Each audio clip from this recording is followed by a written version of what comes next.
Hi everybody. So we are going to read this super just short, quick thing about writing written by Anne Lamott. It's from her compilation of short story book, Bird by Bird, and this specific short story is called Shitty First Drafts. If you're in a classroom, please put headphones on so your teacher doesn't get mad at me for saying bad words. um, But I'm gonna read this, so you guys can read it on your own if you want, but let's just kind of learn a little bit about the writing process here and not be super scared of it, okay? I'm gonna zoom in because I'm old. All right. So, born in San Francisco in 1954, Anne Lamott is a graduate of Goucher College in Baltimore and is the author of 6 novels, including Rosie, Crooked Little Heart, All New People, and Blue Shoes.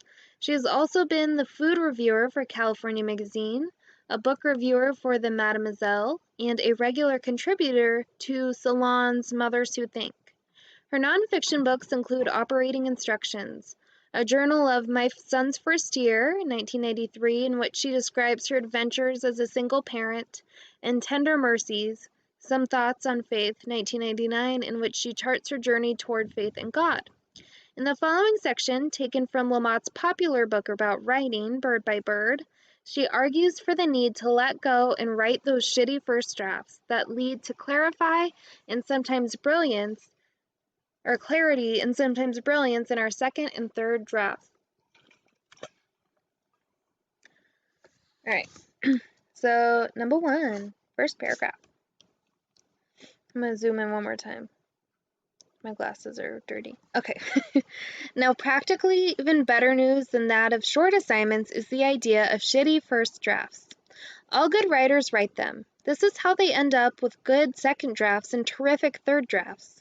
People tend to look at successful writers who are getting their books published and maybe even doing well financially and think that they sit down at their desks every morning feeling like $1,000,000, feeling great about who they are and how much talent they have and what a great story they have to tell. That they take in a few deep breaths, push back their sleeves, roll their necks a few times to get all the cricks out, and dive in, typing fully formed passages as fast as a court reporter. But this is just the fantasy of the uninitiated. I know some very great writers, writers you love, who write beautifully and have made a great deal of money, and not one of them sits down routinely feeling widely enthusiastic and confident. Not one of them writes elegant first drafts. All right, one of them does, but we do not like her very much. We do not think that she has a rich inner life or that God likes her or can even stand her.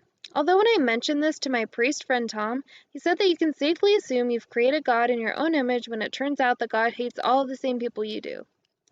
Very few writers really know what they are doing until they've done it, nor do they go about their business feeling dewy and thrilled. They do not type a few stiff warm-up sentences, then find themselves bounding along like huskies across the snow. One writer I know tells me that he sits down every morning and says to himself nicely, "It's not like you don't have a choice, because you do. You can either type or kill yourself." We all often think that we are pulling teeth, even those writers whose prose ends up being the most natural and fluid. The right words and sentences just do not come up pouring out like the ticker tape most of the time. Now, Muriel Spark is said to have felt that she was taking dictation from God every morning, sitting there, one supposes, plugged into a dictaphone, typing away, humming. But this is a very hostile and aggressive position.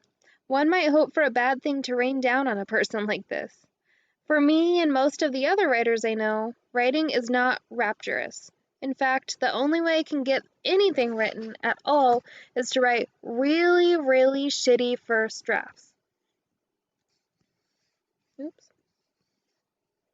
The first draft is the child's draft, where you let it all pour out and then let it romp all over the place, knowing that no one is going to see it and that you can shape it later.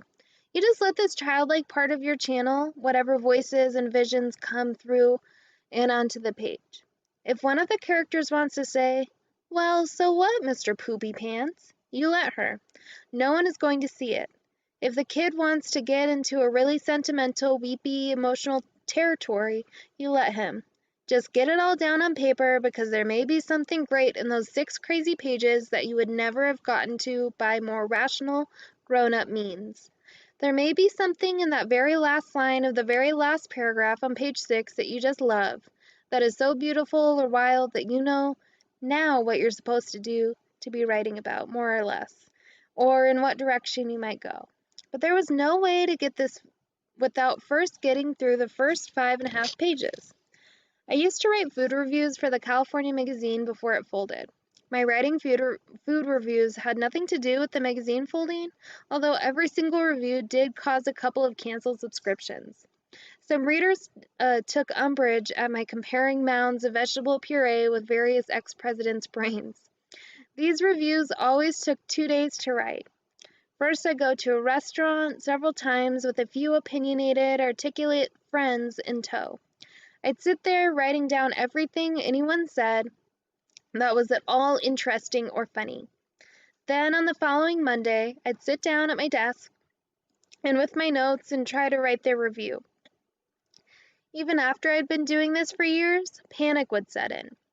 I'd try to write a lead, but instead I'd write a couple of dreadful sentences, cross them out, try again, cross everything out, and then feel despair and worry settle on my chest like an X-ray apron. It's over, I'd think calmly. I'm not going to be able to get that magic to work this time. I'm ruined. I am, though. I'm toast. Maybe I'd think I can get my old job back at a clerk typist. But probably not. I'd get up and study my teeth in the mirror for a while. Then I'd stop, remember to breathe, make a few phone calls, hit the kitchen, and chow down. Eventually, I'd go back and sit down at my desk and sigh for the next 10 minutes.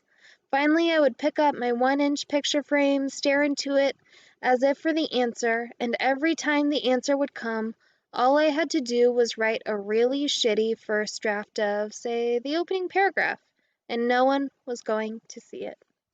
So I'd start writing without reining myself in. It was almost just typing, just making my fingers move. And the writing would be terrible. I'd write a lead paragraph that was a whole page, and even the entire review could only be 3 pages long. And then I'd start writing up descriptions of the food, 1 dish at a time, bird by bird, and the critics would be sitting on my shoulders, commenting like cartoon characters. They'd be pretending to snore or rolling their eyes at my overwrought descriptions. No matter how hard I tried to tone those descriptions down, no matter how conscious I was of what a friend said to me gently in my early days of restaurant reviewing, Annie, she said, it's just a piece of chicken. It's just a bit of cake. But because by then I had already been writing for so long, I would eventually let myself trust the process. Sort of, more or less. I'd write a first draft that was maybe twice as long as it should be, with a self-indulgent and boring beginning, stupefying descriptions of the meal, lots of quotes from my black-humored friends that made them sound more like the Manson girls than food lovers, and no ending to speak of.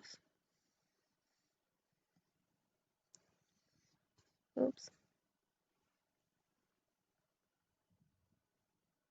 Sorry. My computer's being weird with this lately. Okay.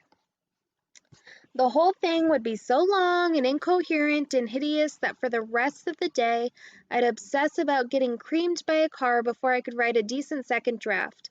I'd worry that people would read what I've written and believe that the accident had been really a suicide, that I had panicked because my talent was waning and my mind was shot. The next day I'd sit down, go through it all with a colored pen, take out everything I possibly could, find a new lead somewhere on the second page, figure out a kicky place to end it, and then write a second draft. It always turned out fine, sometimes even funny and weird and helpful. I'd go over it one more time and mail it in. Then a month later, when it was time for another review, the whole process would start again, complete with the fears that people would find my first draft before I could rewrite it. Almost all good writing begins with terrible first efforts. You need to start somewhere. Start by getting something, anything, down on paper. A friend of mine says that the first draft is the down draft. You just get it down. The second draft is the up draft. You fix it up. You try to say what you have to say more accurately. And the third draft is the dental draft, where you check every tooth to see if it's loose or cramped or decayed or even, God help us, healthy. All right, so that's my little shitty first drafts short story of the day. We will be writing our first draft this week, and you got 3 drafts or more, depending. So the first one could be as shitty as you want it. All right. Please let me know if you have any questions about anything, and I will talk to you guys soon.